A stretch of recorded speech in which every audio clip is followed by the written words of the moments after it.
Isso aqui é uma poesia. Puxa, obrigado, Pedro Se Andrade. vocês estão com inveja, Puxa, morram de inveja, porque é para morrer de inveja.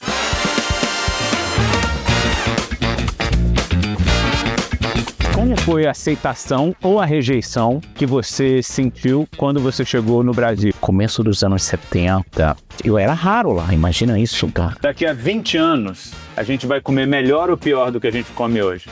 Porra, essa é difícil. Um conselho para quem está começando na cozinha.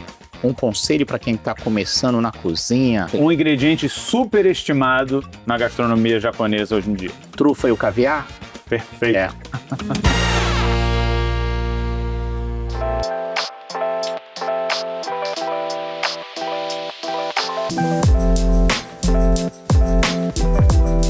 Eu tenho o privilégio de dizer que já visitei mais ou menos 90 países e posso falar com toda a convicção do mundo que um dos meus lugares favoritos é o Japão. Isso tem a ver com a história deles, com a arquitetura, com o design, com a filosofia de vida e com certeza com a gastronomia japonesa.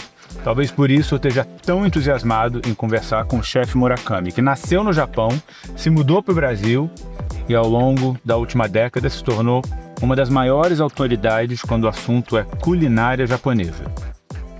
Bom apetite!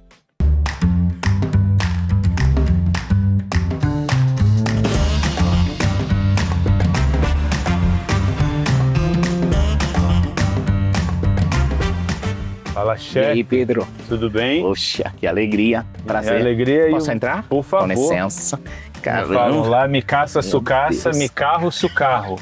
Aqui. Tudo bem? Puxa, tudo ótimo, cara. Prazer em te conhecer pessoalmente, cara. Que legal Prazer é demais, meu. cara. Imagina, tô Pedro. eu aqui em São Paulo, Cara. uma das minhas cidades favoritas no mundo, falando com uma das maiores autoridades na minha gastronomia favorita.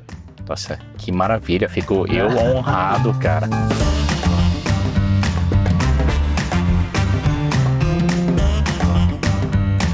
Eu tenho uma filha de 2 anos.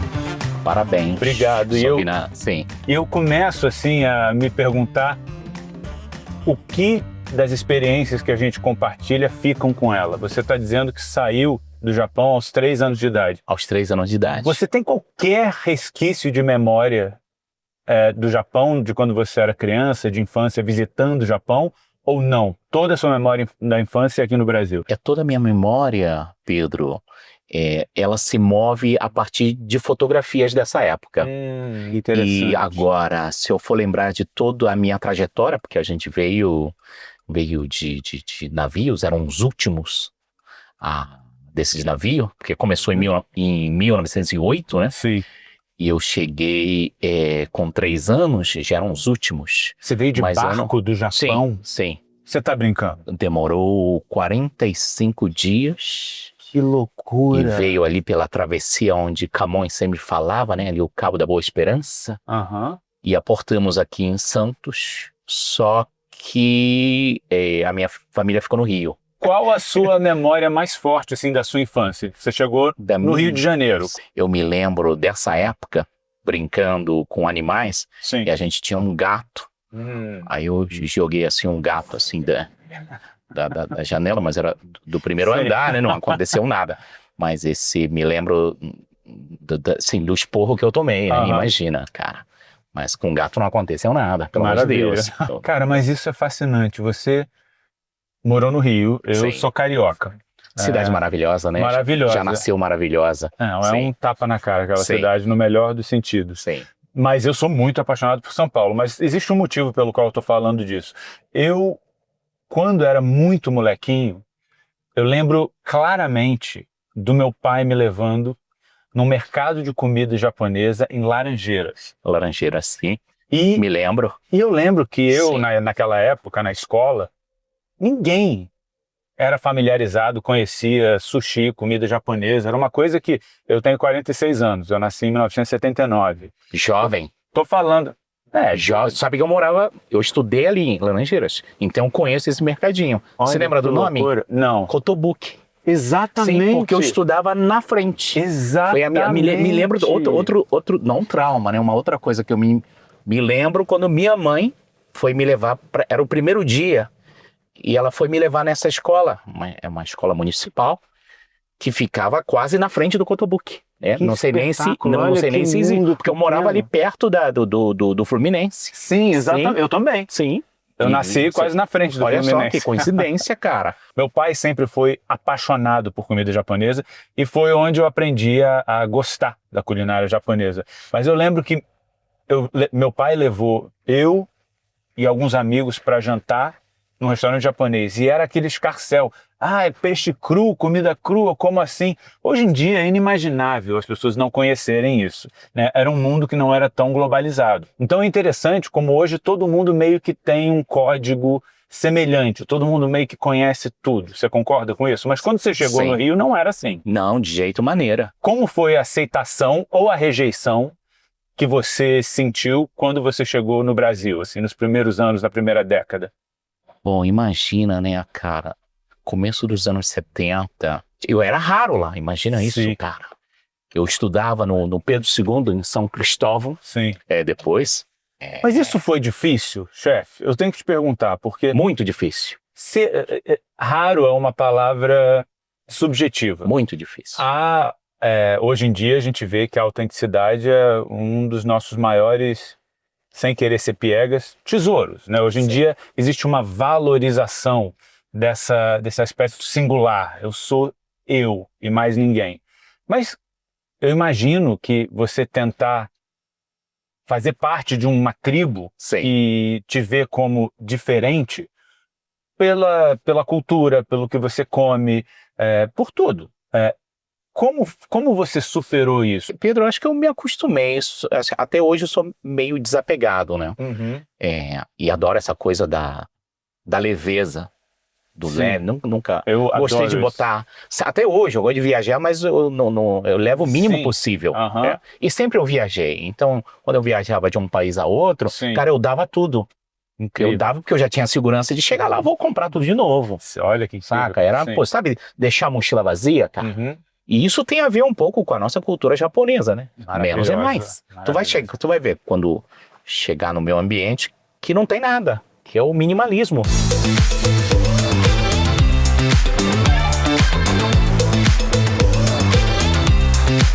Eu sou genuinamente apaixonado pela cultura japonesa. Em grande parte por essa filosofia.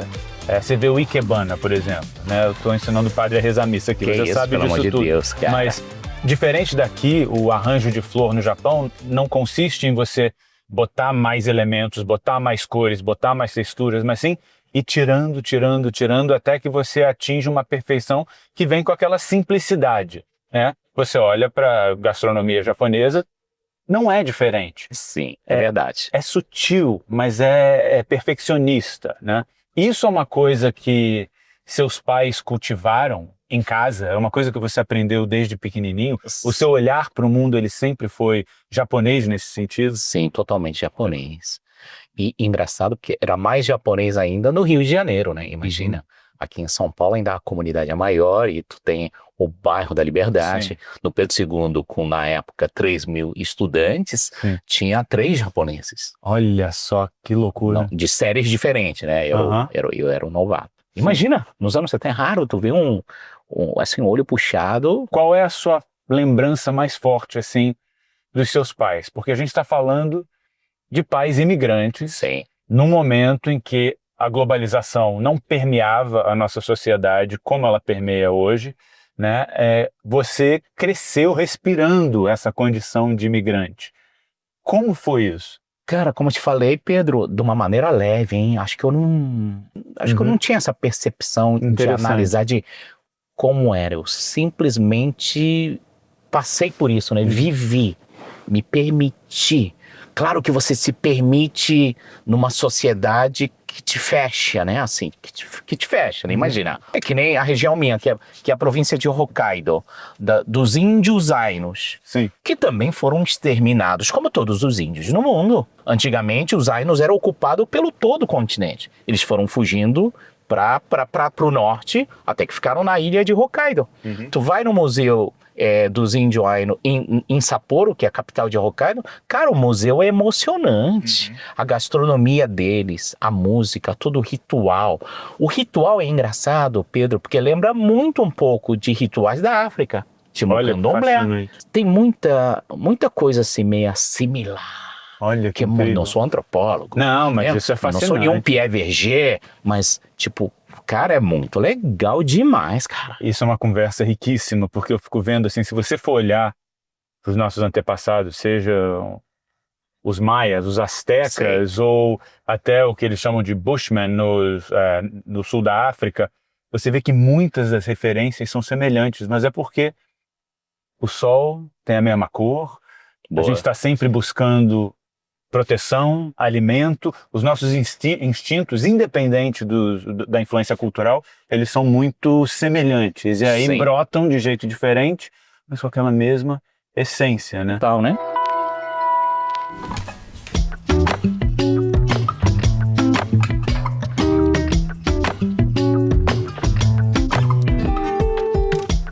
A gente estava falando, chefe, da sua infância, né? Seus pais vieram para cá e eu fiquei curioso, de onde surgiu essa paixão pela gastronomia? É algo que você herdou deles ou veio mais tarde? Eu sempre gostei de acompanhar minha mãe mexer nos alimentos, do que sai da terra, e eu sempre fui curioso. Tanto que se eu não fosse cozinheiro, eu ia ser um médico cirurgião ou médico legista. E sempre eu gostei, fui curioso de fazer perguntas e tá lá, o negócio tá cru e já ia comendo. Acho que isso meu pai percebeu, e como eu também não ia muito bem nos estudos, o meu pai teve a brilhante ideia de falar: filho, como você não gosta de estudar assim, em escola, você não quer ir para uma outra escola do outro lado do mundo? Ele falou: quer voltar para o Japão para aprender a nossa culinária japonesa na raiz? Aí, com 18 anos, fui para Tóquio e fiquei 2 anos em Tóquio, num bairro chamado Shimbas. Aí eu fui para Nova York trabalhar em Nova York. Cheguei em Nova York em 1990, trabalhei em 90 e 91. Aí eu trabalhei 2 anos em Nova York, num restaurante no Upper East Side. Aí depois eu pensei em voltar para o Brasil, mas ia acabar minha grana. Nem tinha grana. Aí eu falei: pai, liguei para ele e falei: pai, tô indo para a Europa. Fui para Barcelona. Era 1 ano e meio antes de começar os Jogos Olímpicos de Barcelona. E lá eu comprei um guia de restaurantes e fui mapeando, fui batia, tem um lugar para eu fazer alguma coisa? Não tinha. Aí no terceiro falou: volta à noite. Aí eu voltei, acabei o cara gostando, porque é difícil também sushi man fora. Sim. Né? E eu trabalhei 3 anos em Barcelona, viajei à Europa, trabalhei 3 anos em Barcelona, fiquei 8 anos sempre na cozinha. E, cara, eu amo o que eu faço. Aí eu voltei de novo pro Brasil. No Rio de Janeiro, na época, não tinha ainda um mercado para eu mostrar o que eu achava que eu sabia fazer. Sim. E acabei vindo para São Paulo. Para São Paulo. E eu já tô, esse ano vai fazer 33 anos de São Paulo, que nem você ama essa cidade. Eu também amo essa cidade.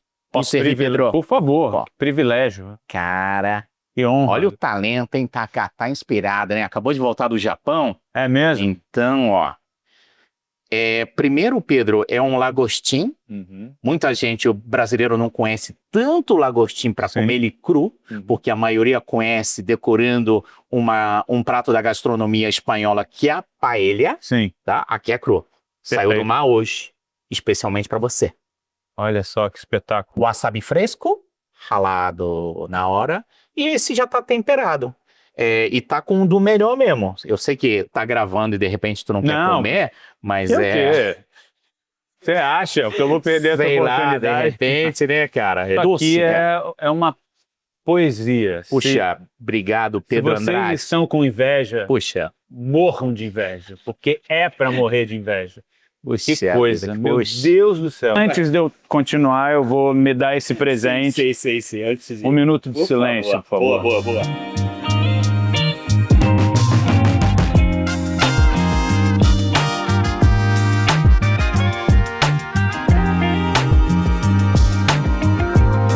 olhando para trás, qual foi o maior desafio dessa jornada? Quando você fala, puxa, o que tudo isso, aonde você... Eu também não sei onde eu cheguei, sabe? Puta, eu não acho que ainda...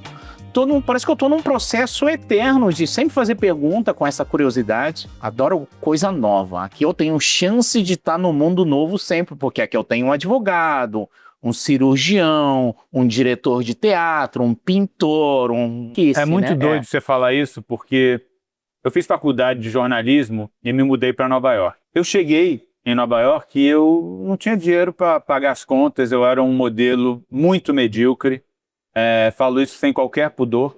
E eu trabalhei como bartender durante 7 anos. Puta, pelo menos tu ganhava melhor que eu. House pay do bartender na minha época era $35. E o cozinheiro como eu, house pay era tipo assim, $10. Na verdade eu ganhava... Ainda a caixinha de vocês era melhor do que nós cozinheiros. Eu imagino. Puta, cara. E eu tinha um outro privilégio que tá muito alinhado com o que você tá falando. Eu falo com toda a convicção do mundo. Eu aprendi mais com a arte de me comunicar atrás de um bar, com relação à minha profissão de jornalista, de repórter, de conversar. Eu tinha que fazer isso, conversar com todas as pessoas que estavam de frente para mim naquele bar. Eu aprendi mais ali do que na própria faculdade de jornalismo. Então, você gostar de ouvir, você ter essa curiosidade, é uma coisa que te enriquece mais, eu acho, até do que muito livro. Né? Ó, toca aqui, porque eu era cozinheiro, mas como eu era sushi man, eu dei a sorte que nem você. Eu também trabalhava na frente do público. No lugar onde eu trabalhava, cara, tem muita gente com um problema ali, porque foi pra guerra, não sei o quê. Ali era uma área muito bonita. Hoje a cidade vai envelhecendo, né? Porque eu morava ali entre a primeira e a segunda avenida na 70. Né? Eu cozinhei pro Paul Simon. Pra Liza Minnelli. Né? E ali atendia um pessoal bacana e hoje mudou muito. Como mudou? Fui levar meu filho para conhecer, ele mudou. Sem falsa modéstia e sem diplomacia. Sei. Tá? Qual é a sua opinião sincera sobre modismos ousados quando a gente fala de uma culinária tão tradicional quanto a japonesa? O que eu quero dizer com isso? O que você faz quando você vê num cardápio um sushi de salmão com ketchup e barriga de porco? Sei. Como você lida com essa evolução? O mundo mudou muito. Eu respeito. Sim. Eu posso até consumir para eu ter uma opinião. Agora, eu não sou tipo, não vou falar nunca, não vou julgar. Cara, eu não tenho nada contra, nem tenho amigos que têm vários tipos de restaurantes, não só na culinária japonesa, mas a gente pode ver o modismo também na italiana, na espanhola, em tudo. Total. Né? Na comida brasileira também, né? Puxa, é legal. A nova culinária peruana. Sim. Cara, hoje Peru, como ele tem um foco, abrange mais do que brasileiros, tem mais comida peruana no mundo do que comida brasileira. Mas isso é muito interessante, porque você é japonês. Sim. E você mencionando agora a culinária peruana.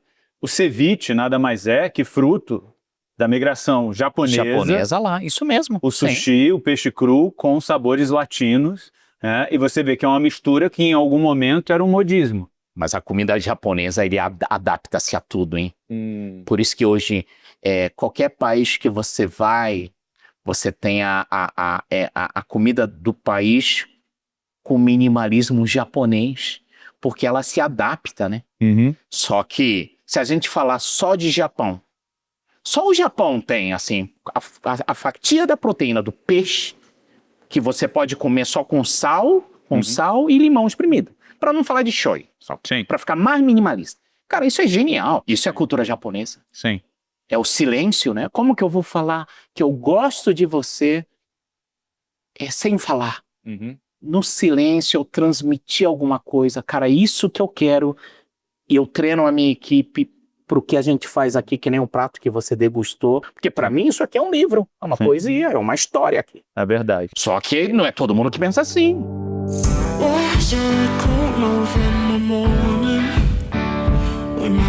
Um bate-bola. Bora. Vamos lá. Espera aí. Mais importante hoje no restaurante, comida ou experiência? Tá. Na minha opinião, comida. Perfeito. Uma palavra para definir a gastronomia desse momento atual. Atual? Não aqui, no mundo. Puxa, aí é sensibilidade. Perfeito. Redes sociais quando você é dono de um restaurante. Aliadas ou armadilha? Aliadas. Perfeito. Aliadas usando, claro, inteligentemente, sim, Um ingrediente subestimado. É o dashi. Tá. Esses elementos, esse método que tem para sustentar como o alho e a cebola sustenta a comida brasileira, o japonês seria o dashi. Isso poderia ser um pouco mais... Todo mundo sabe, mas poderia ser um pouquinho, ir para uma outra camada.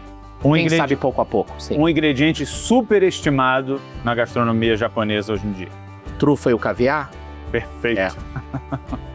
Perfeito. Silêncio ou música no restaurante? Aqui eu tenho música, toca jazz, mas eu gosto do silêncio. Tá. O maior erro de quem está começando na cozinha. Um conselho para quem está começando na cozinha.